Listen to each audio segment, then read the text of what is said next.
No? Good morning and welcome to Screen Junkies Universe. I believe that we're live, but as always, I'm not entirely certain. Yeah. You never really know. I'll go to the radio show. There's some of us. I believe that we are currently live and on the air, and we're so happy to be joined by you. What are we guys. batting, like 400 as far as like Somebody a flip that problem-free signboard. intro? Yeah.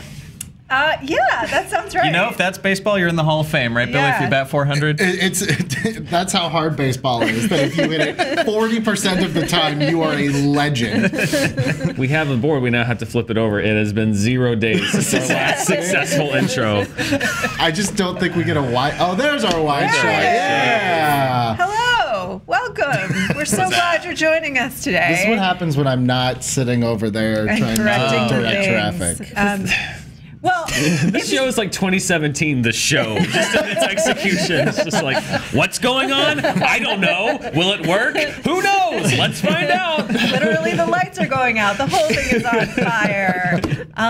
Good morning. I'm Rob. Hi. If you've just now joined us, I'm imagining you're so excited to be a part of our community. I'm Roth Cornett. This is Spencer Gilbert. Hey now. This is Mr. Billy Business. Morning. This is Dan Merle. Hi. And we are here to amuse you with our shenanigans. And I have promised, Billy and I were talking about this morning, doing honest behind the scenes of what happens around here. It's so sad. It's so sad. And I plan to bring it to you soon for your enjoyment. So you can, I always forget the word. What is it? The German word for? Schadenfreude? Thank you. Nice. Schadenfreude. About our plight. But before that, we have some movie news for you. Actually, before that, I do have something to talk about that's a little more serious. We live in Los Angeles, and we are experiencing We're all on fire. Yeah, no, literally. I mean, the city is experiencing a series of very severe fires. There are evacuations. There are people losing homes. We are going to have in the description below, and I'll tweet this out later as well, some links to text to support and things like that if you would like. And then also, if you live in the area, please do make sure to check out the evacuation routes because they're moving pretty rapidly this morning. I mean, I was on the drive in with a friend of mine who just realized she was suddenly 2 miles away from an evacuation point. So please be careful if you're in Los Angeles, and if you're not, if you can lend some support, please do. Yeah, for sure. Now, Wolverine. There was no good way to get there, There's so no I'm just transition. diving right in. Wolverine, as it turns out, turned down James Bond. What's that you say? Hugh Jackman's been talking about his new movie, The Greatest Showman, and he said in an interview that when they were looking to replace Pierce Brosnan, they talked to him about being James Bond, and he turned it down. This is why. He said, quote, "I was about to do X2, and a call came from my agent asking if I'd be interested in Bond." Is that a new fancy I've never transition? seen that before. I haven't been on the show in a couple of days. Sorry, that's an X-Men transition. Yeah, whoa, that's crazy. Yeah. Wow. Wow. Do we have a star wipe? Can we do a star wipe? Yeah. We didn't know JT likes to keep it fresh for us. he does. You never know. He likes to keep us on our toes and surprise us. So he said that I just felt at the time that the scripts had become so unbelievable and crazy, and I felt like they needed to become grittier and more real. And the response was, "Oh, you don't get a say, you just have to sign on." So he says, "I was worried that between Bond and X-Men, I'd never get time to do different things." And ironically enough, the franchise became far more gritty and real. He just he just couldn't have predicted that, and that's like the weird thing. There's all these lists of roles that actors turn down, like famously huge roles that actors turn down. Although Hugh Jackman, not doing too shabby for himself. He's doing all right. He's doing okay. But he's right. I mean, if I can see where he's coming from. It's like you're already committed to the X-Men franchise. Now you sign on for James Bond. That's a minimum probably 8 to 10 year commitment. And between those two, you know, I mean, the guy's a talented guy. You know, he wants to take on other projects. So, you know, and he did The Prestige and he did Les Miserables. And it's like these are movies that maybe he wouldn't have time to do if he were committed to 2 separate franchises. Mm-hmm. So, yeah, I get where the guy's coming from. I could see it too. Like if I had just seen Die Another Day and someone's like, "You want to do that?" I'd be like, "Nah, I'm good. No thanks." Like, yeah, there's no way he could have known.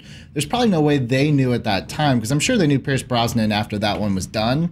But I don't know if they knew how badly that was going to be received. So I don't know if they were like, "Hey, we're going to rehab the image of James Bond. Do you want to take it?" It was probably like, you want to do the next one of these? Yeah, I'd probably say no too. And instead he did X3. Also, to your point, he went on to say, I always tried to do different things, but there was a time between X3 and the first Wolverine movie, which he also did. Not his fault. None of this is his fault. He couldn't have known. He was contractually obligated.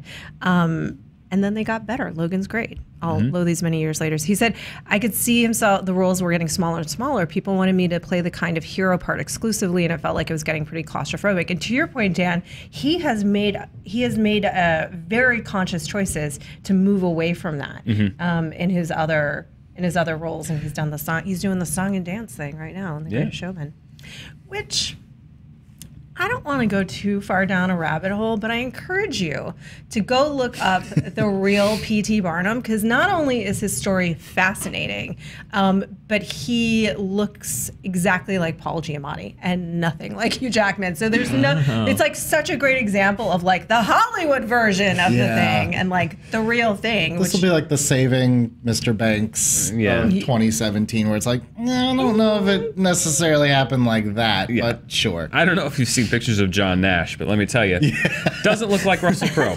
Yeah, I don't think that story kind of unfolded that way. Not quite either. that way. Yeah, no.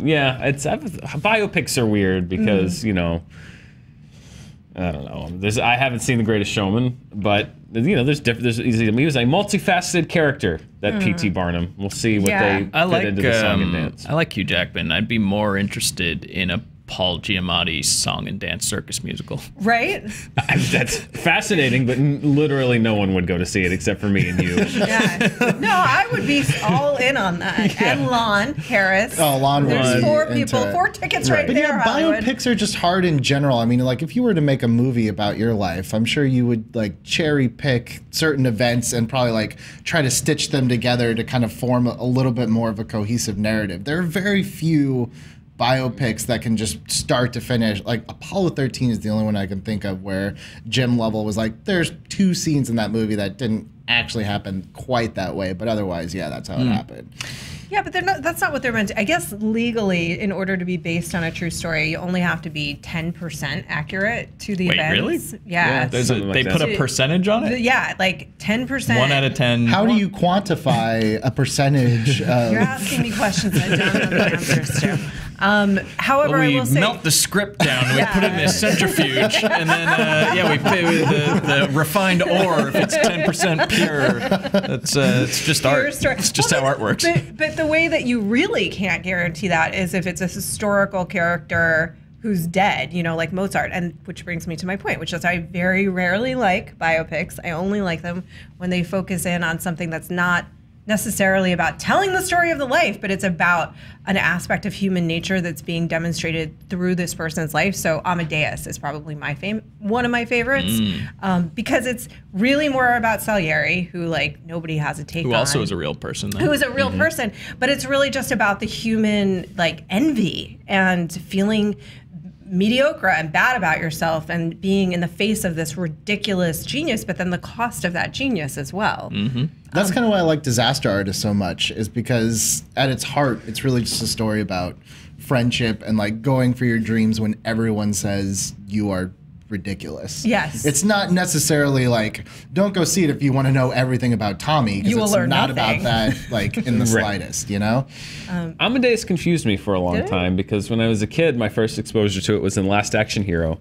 And Austin O'Brien kept pointing at F. Mary Abraham and saying like, you're the guy that killed Mozart. And I did not get that joke until I was much older. And I'm like, Amadeus. It's a great movie, though. Yes, it is. I love that movie. And also the other thing about Mozart, since we're there, and I was like, I'm not going to go on this segue too long. No, it's 5 minutes later. And then I think it's demonstrated a bit in that movie is that I feel like there's a misperception, and there's even a book about this called Outliers, that, he was just sort of born that way and he was magically who he was. No, he practiced. His father was really hard on him, and he practiced from the time he was like 5 years old or younger, and he became magnificent at a thing. And we just don't want to think that because that's hard. I don't want to think that. I wish I was born doing something great. Wasn't. What kind of bond do you think Hugh Jackman would have been there, Billy? I think. Hey, Billy. Yeah, you Jackman. Well, let's try about to that? turn this ship around. I definitely think Hugh Jackman probably not a ton just because of the way the scripts were, but I think he might have brought a little bit more levity. Hugh Jackman to me is just slightly more charming than Daniel Craig. Daniel Craig is great, don't get me wrong, but I watched all 20 some odd Bonds in a row over the summer, start to finish. Yeah, it's a great exercise in the evolution of the action movie, like for sure. How many a day? Like, did you watch one per day? I didn't do it. This was over the course of like 3 or 4 months. Okay. Lon gave me his like ridiculous box set, and I just started to go through them. But good box set. Yeah.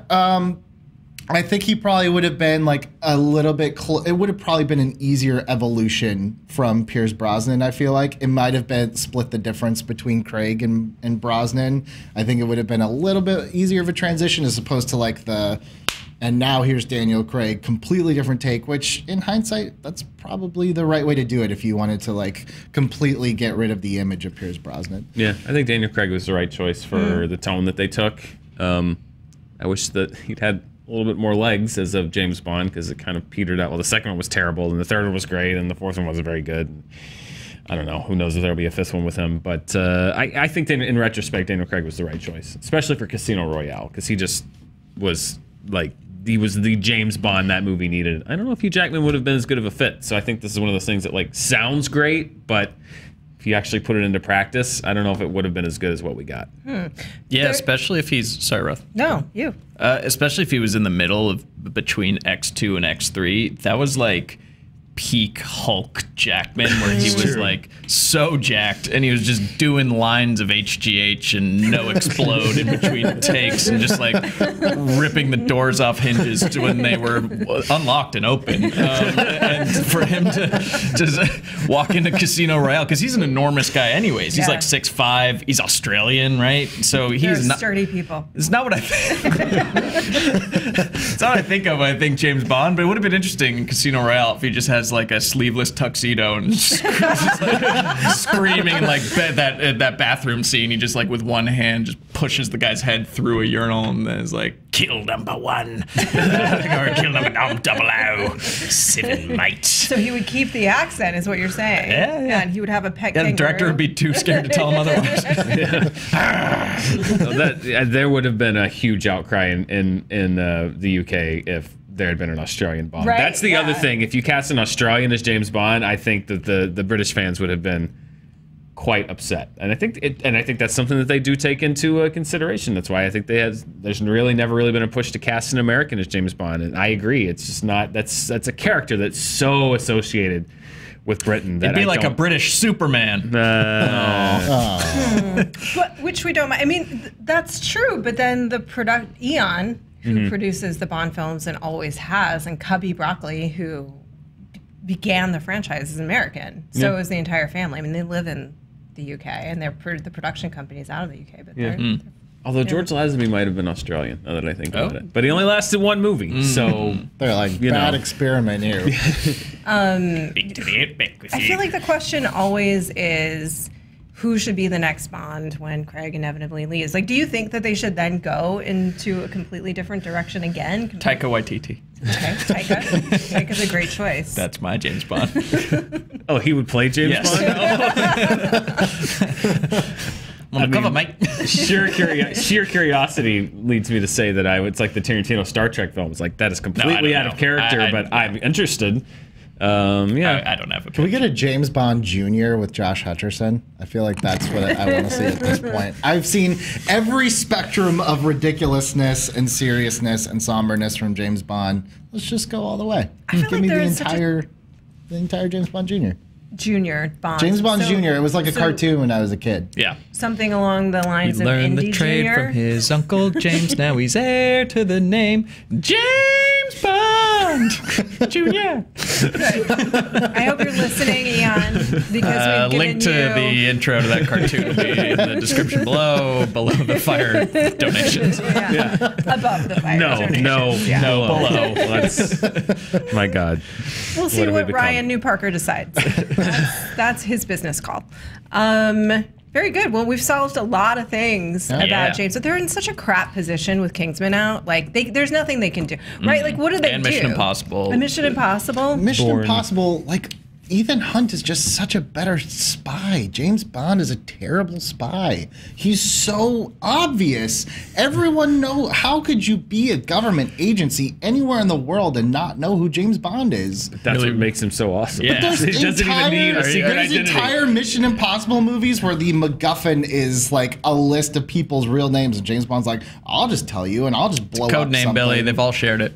And by the way, Ethan Hunt's sure. cover has been blown like 700 times. But he by now. wears Every masks. single time. At least he attempts. He attempts to be a spy and do stealthy things. James Bond is just, admit it, he's a great like action like agent of chaos, but he's a terrible spy. Yeah, but it's easy to hide behind a mask. It's hard to walk into the volcano lair of a supervillain pretending to be someone you're not when you know that they know that you're not the person that you say you are, and still walk out alive. That is a spy, my friend.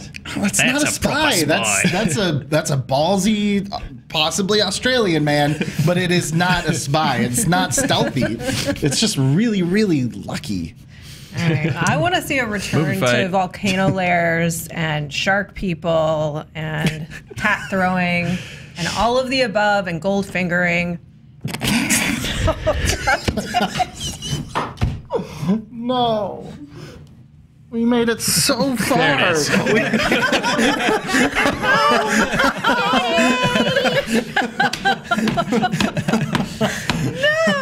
I was gonna say we were doing so well, but were we? I don't know. Good. Welcome to hour 3 of SJU. Hey, guess what got pushed back? The John Gotti movie, directed by Entourage's own Kevin Connolly. I didn't know this was a thing. Yeah. Oh no. Yep. Yep. It's a John Gotti movie starring none other than John Travolta. And it was, Lionsgate just sold it back to the production company. It was meant to be released on the 15th. So in less than 2 weeks, this was set to be released. And they sold it back to the production company, who was not pleased with the distribution plan. And they're looking for a larger distribution for this movie, which I have to say the press on this has 15 made... red boxes instead of 5 red boxes. Yeah, exactly. But I will say this, my interest in the movie has exponentially increased out of curiosity, just pure curiosity at this point. Well, the narrative on this story has been a little skewed. It was always meant to come out of Lionsgate Premiere, which is kind of their, I guess, like Fox Searchlight. It's kind of their smaller banner.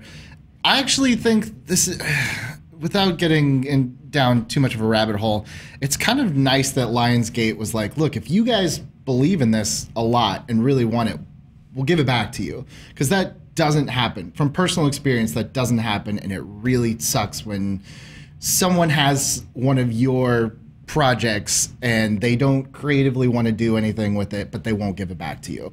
So in this case, it's probably a steaming pile of shit, but they believe in it a lot. And if Lionsgate's like, look, if you believe in this enough, we don't, here you go. You can have it back. I think that's kind of cool, Lionsgate, personally.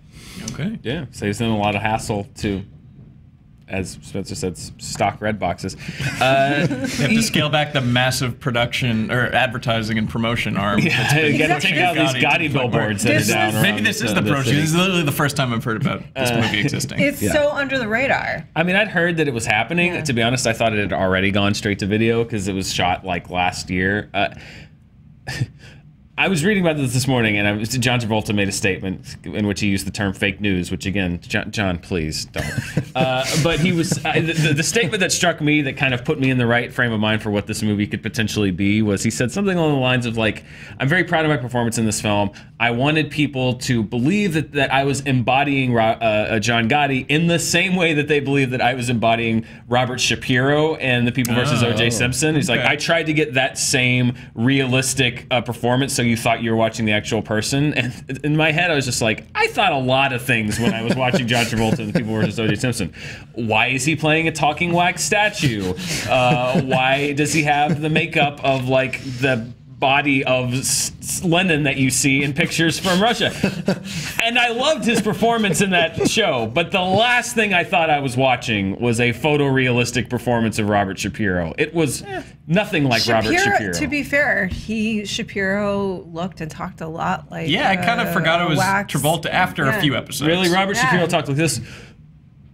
OJ, I think what we need to do here is really lay out what's going on. I want to get Johnny and Ethlie in here. Like, that's not what Robert's... I lived Dan's through back. that. Yeah. Oh my God, I feel like I was talking to... I lived through the OJ trial. That's not what Robert Shapiro looked, sounded, or acted like. I loved it. Don't get me wrong, but like...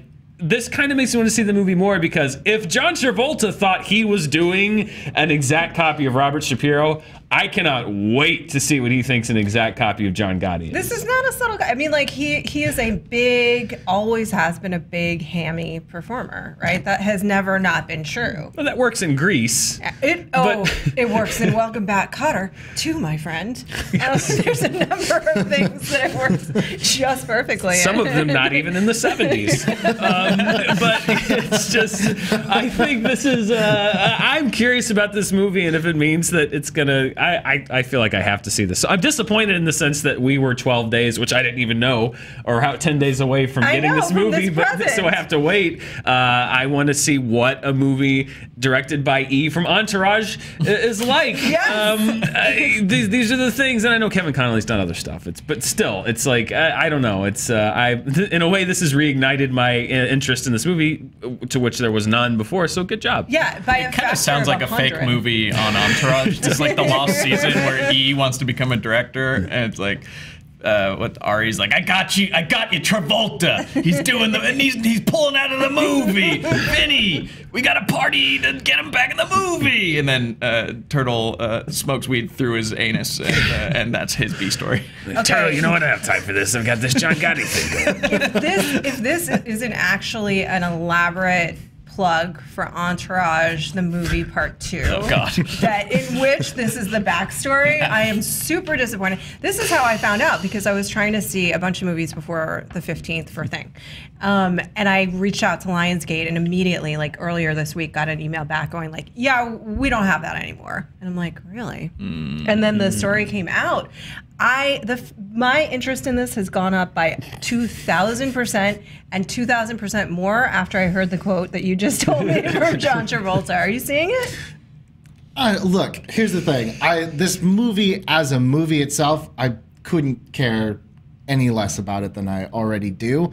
I probably think that they may have even shot themselves in the foot, because, yeah, what other distribution model do they have now besides... Oh, stars. Hey, you want to see my movie? Yeah. Here you go.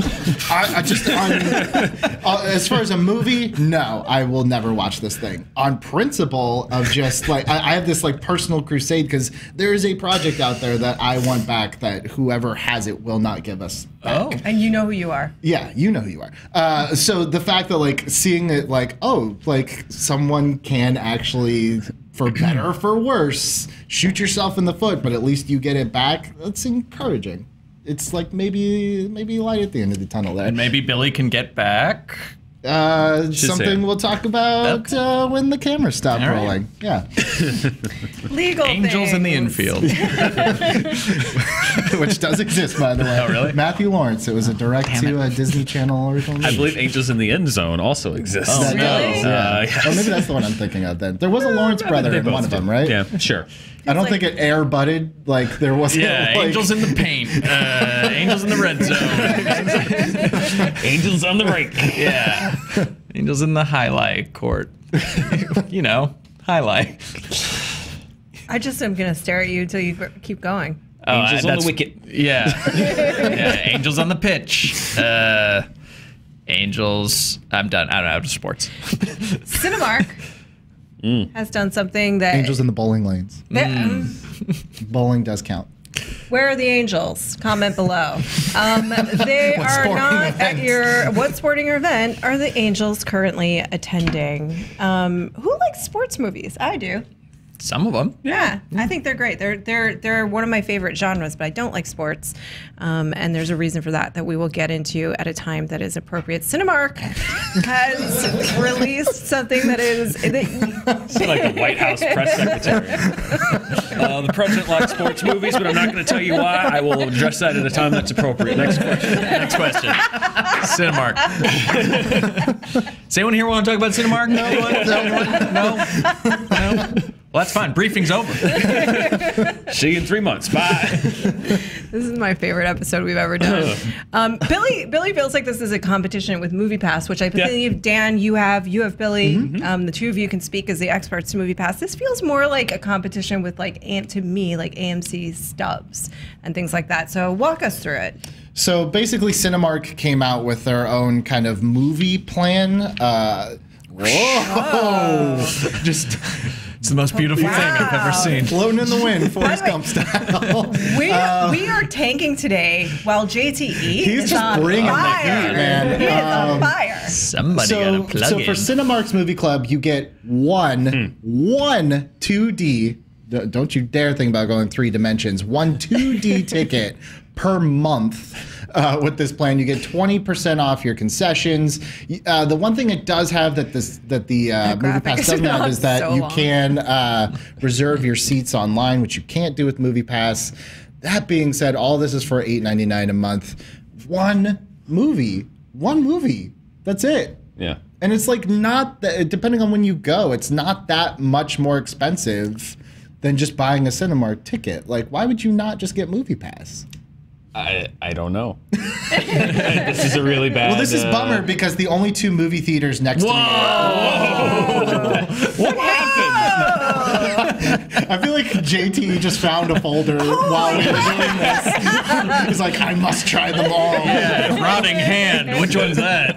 Cool. The only 2 theaters next to me are Cinemark. So when I saw Cinemark has a new plan, I was like, great, because Cinemark, it's usually AMC's out here, but for Playa, it's Cinemark, and this sucks. So this is kind of a dry story. So JT, can you put as many transitions as possible All of the transitions. while they talk about it? I want to heat the story up a little bit, and I promise you, I did not plan this today. I did not know what this was called. But I have a little bone to pick with the Cinemark Movie Club. Which is, I think somebody did it first, and I'll see you in court. How much does yours cost? Nothing. $0. The only thing you have to spend is time watching some of the best movies ever made. And it's defunct right now, and I can't go into that, but I hope it'll come back. Will John Travolta be representing you in court? As Robert Shapiro. Yes. I think what we have to get to the bottom of here is the concept of the naming. The odd thing is that he's also representing the other side as Gotti. Yes, he will be acting both as my defense and prosecution attorneys. It's going to be great. So, though Gotti is not a lawyer. Yeah, this is a terrible deal. This is a bad plan. It seems like not a great plan. It seems like they just saw that MoviePass was getting a lot of credit, and they're like, "Let's do that," but we can't. But worse. But worse. I mean, I know there are theaters in Los Angeles that offer me tickets less than $8.99 all the time because they're small independent theaters that don't have to charge $17 for a ticket, and then there's no club. There's no club. You just go. Part of me wonders if this is like them starting to try to figure out, when MoviePass first came out, they're like, this is going to set an unrealistic price expectation of movie tickets.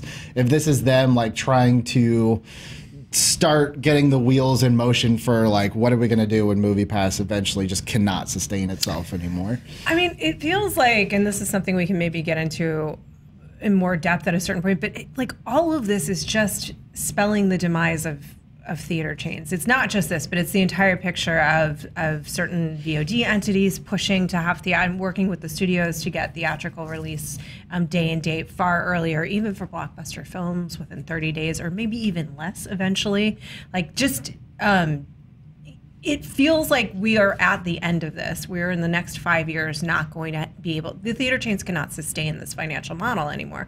The MoviePass isn't hurting them necessarily because they're still buying the tickets. Not but yet, it's setting an expectation the same way that any sort of like free or cheapened access is going to set an expectation that then the consumer is going to want, right? We're just not going to want to pay $16, $18, $20 to go to the theater anymore. I mean, I was skeptical of MoviePass when it first came out, and then like now I have it, and I actually see like if they could figure out a way to stay in business, I do see now why Hollywood might want to get behind it, because like Flatliners and Daddy's Home 2 and Jigsaw got my money because I could go for a monthly premium. I would not have gone to see those movies, not theatrically, no way. But I did because it was like it was on, and we were like, let's go see a movie because we can, because it's $10 a month, and so it's like somebody's got to. I think if someone can crack the system of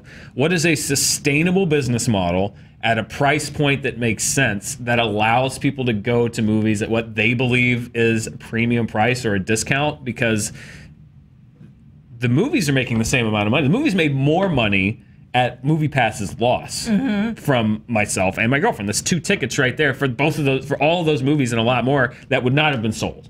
100% we would not have gone to see those movies. So I do feel like this system, now that I've kind of put it in practice, does sort of provide a way out, at least for people to keep going or to go to the movies more. But inherently, how do you offer it at a discount enough that people think that it's a deal without running yourself out of business? And I don't know how MoviePass is going to do that. But especially if you have, and just to clarify, like the VOD, there isn't a plan in place just yet to release blockbusters on VOD 30 days later. But certainly that's the direction people are pushing, and once Apple really gets into the streaming race, they're going to push that pretty hard, and they already are. So, however, to your point, like, yeah, eventually MoviePass isn't going to work. That's just not going to financially make sense for them. But now you are going to be like, I don't want to pay $20 to go to a movie anymore when I'm used to getting all of these movies for $10 a month. You know, it's just going to, and maybe you'll still do it because you're such a movie fan, but the average person's expectation is going to change. And then the studios are charging more of a percentage. But I see now, when it first was announced, you and I did a long video discussing it about how it has the potential for people to get used to this thing, and then if it's going to go away or if things start flagging, then they have the leverage to kind of coerce these movie chains into kind of sweetheart deals, because otherwise they're going to see their attendance drop. And I'm saying right now, like, if I didn't have MoviePass, there I will say for a certainty, there is a certain percentage of movies that I just wouldn't go see. I would rent them, or I'd get them on VOD, because it is expensive. I'm not going to pay $32 to go see Jigsaw. But if I got MoviePass and I just have to check in and go, then sure, I'll take a flyer on it. In retrospect, not the best idea, but again, it's no risk, no reward. So I do feel like we are in the stages of, if the theatrical distribution model is going to continue to hemorrhage money or start hemorrhaging money, MoviePass, I think, may be in a position where they have that leverage, because people are going to get used to it. I know I'm already used to it, and I've had it for 3 months. In a year, how used to it are people going to be? Yeah, that's just how quickly we become spoiled. I know, I do too. I'm using the crap out of it, because I'm under the assumption that it is not going to be around for long, because they are losing a lot of money off of me. I'll tell you that much. Like, they are losing hundreds of dollars accumulated over a year if I keep using it, and I don't know how they do it. I don't know if I want to know how they do it. Probably not. Because they're probably banking on, and I would love to see the data on this, which they will not show me, I'm sure, but they're banking on you being the outlier on one side of the spectrum, where you'll go see 3 or 4 movies like on a weekend, right? Mm-hmm. Versus somebody else who gets it thinking like, yeah, I'll probably do that once a month, but they don't. But the thing is, if you only use it once a month in most places, you're losing money. They're losing, even if somebody uses MoviePass one time a month, MoviePass is losing $2 to $8 off of that one consumer. A lot of that's true, and I don't think the kind of consumer that only goes to a movie a couple times a year is necessarily investing in MoviePass. Right. But I wonder what the ratio is. How many movies do you see a year? A year? Theater, typically. In the theater, I probably go once every 2 weeks. So yeah, that's pretty. Yeah, pretty so 52 divided by 2. It's math, I can't. 26. 26, yeah. Yeah. All right. Well, sweet. Then you're not the average, because the average goes very rarely. I mean, anybody watching this or working here, I guess none of us would be the average movie consumer. I think this week with screenings, Yeah, it's a lot. 7. Nice. I just went over 100 for the year. Very nice. Yeah. Number 100. Number 100 was I, Tonya, but I've watched a couple since then. Well, you're counting screeners or screenings and stuff. Well, no, I mean 100 plus 2017 releases. That's either if I'm lucky to get to a critic screening, if I go see it, if I catch it on VOD, if it's something that's on Netflix, like 100 and some odd 2017 releases in various forms. You let us know how many movies you've seen this year, if you're keeping count, in the comments below. I have no idea. You said that the other day, and I was like, I truly have no idea. I see at least 2 a week. Well, there you go. So I you're can't do coming that up on 100. math. 2 a week? 104. Thank you. Very well. This has been instructive on so many levels today. Basic math has been covered. I feel like we've covered all of the subjects in school. We've done some economics. We've certainly done history in terms of law and order. Yeah. And the OJ case. Good show today, kids. Billy's just going to keep staring at me, and I'm going to keep rambling because I know. I see the drop-off numbers right now. And you have a big announcement. Well, yeah, if people are dropping off, then they're going to miss something They're going to miss big this. because we have a huge... This is a announcement. reward for sitting through today's show. Yeah. This is the big... all been a test. So when I to take do a this. break from my sheriff duties of Derry, sometimes I go into the comments, and all you guys want to know is when Movie Fights is coming back. I don't know if you guys have been asked that. About 50 times a day. When's Movie Fights coming back? What is Movie Fights is usually what I troll them back with. But I'm done trolling you. JT, put up the graphic. Movie Fights is coming back. Yes, it's the all-new Movie Fights. We're giving you a sneak peek episode next Thursday, live at 4 p.m. Then we're all going on vacation for a couple weeks. This is a chance for us to kind of show you guys. We have a whole new set.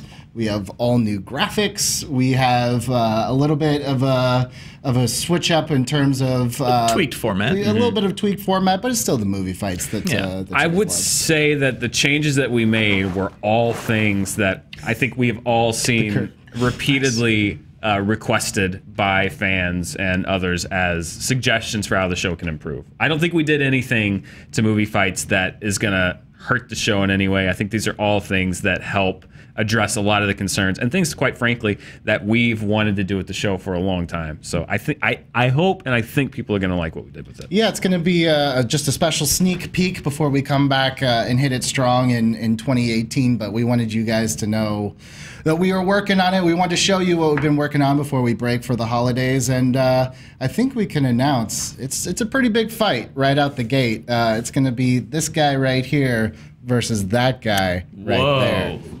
So it's going I to be like that you act like you did not. Yeah, I know. Wow. Well, it's still rigged, right? Wow. The whole thing's still rigged? Oh, yeah, of Okay, course. good. Yeah. It will never be on the level because Marvel and DC both pay us. Yeah, we're on both of their payrolls. We're on both payrolls at the exact same time. No one tell them. But yeah, super excited. One-off Movie Fights sneak preview next Thursday, 4 p.m., same time on the main channel. Are you gonna be Team fun. Dan or are you Team Spencer? Billy, I'm Team actually Screen asking. Junkies. Yeah, Team Screen Junkies. Come on. Okay.